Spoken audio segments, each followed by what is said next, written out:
Hello everyone, welcome to another Adobe Photoshop tutorial. In this tutorial, I will show you how to change logo color in Photoshop. Now, as you can see, we have Google logo right here.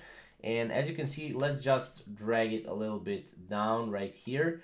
As you can see here, and let's make the background white right here. Not black, but white, just so you can see the changes. So as you can see, we have Google logo, right? What we can do here is you can right click on the logo, blending options, and you can change the color that way, right? This is basically how you can change the color of any logo, right? But let's say you want to change just G and L and E, right? What you can do is go here, right click on it and go to Magic Wand tool, left click on the G, then click Control, or not Control but Shift, and then go and click on L and then click on the E with the left click. Now what you will do is you will Control C or Command C and Command V or Control V, right? And this will make another layer that you cannot see right now. But if you go to blending option on that another layer, you can go to color overlay, right?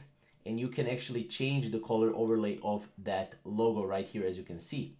What you can also do is you can go to the main, the main logo, and delete, again, do the same and just hit delete, and then you will have this logo right here, right? You can do this on solid color logos, right? So you cannot do this on, for example, if I drag right here, you cannot do this on Lamborghini logo, for example, because if you do that, then you can do, but it's going to be really hard to change the logo color. For example, on Tesla you could do it, because it's a solid color logo.